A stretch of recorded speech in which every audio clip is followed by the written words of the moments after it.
Nagsuntok nga ako dito pero hindi man lang nagpindot yung iba. Feeling ko tuloy matatalo na kami kapag ganyan.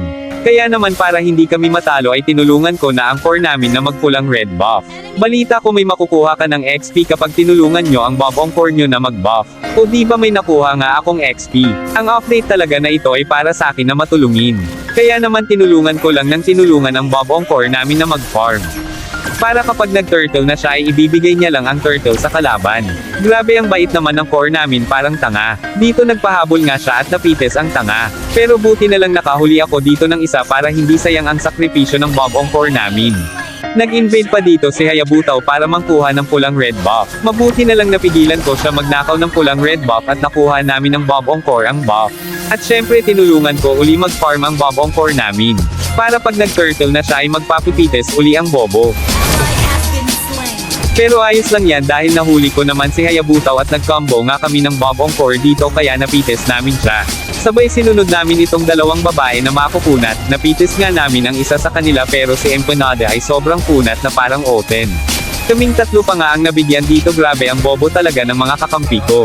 Hinatak ko na nga sa Torres Empanada pero hindi pa rin talaga kinaya dahil ang tigas niya. Pinagtulungan na nga namin tatlo pero kami pa rin ang napites dito, mga bobo talaga. At dahil hindi ko na maasahan ang katangahan ng mga kakampi ko ay nagpalakas ako dito. Hinuna ko muna ang mga kasama ni Empanada dahil mamaya ako na ang tatapos sa kanya. Ito nga napababa na naman ni Empanada ang low HP ko kaya naman umalis na ako at agad-agad na nag-recall dahil sa aking pagbabalik ay sasabihin ko my turn. At nang makauwi na nga ako ay godlike na dito si Empanada at akala niya sobrang kunat niya pa pero isang one hit ka lang sakin kapag nahuli kita ng malupitin kong libreng freestyle. Isa pa itong machong babae, akala niya makunat siya na parang oten pero sa combo namin ni Saber kahit level 4 pa lang patay ka na sa amin. Hindi na nadala itong si Empanada. Pumasok pa sa aming 5. Kaya ayan patay ang gago.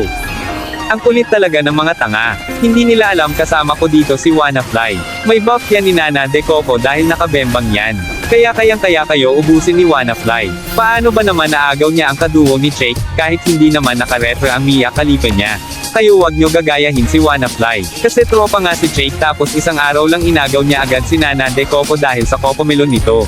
Tignan nyo dito, hinabol ko si Hayabutaw at talaga naman tunaw siya sa akin dahil sobrang sakit talaga. Sobrang sakit na malaman mo ang kaduo mo ay sumama sa iba.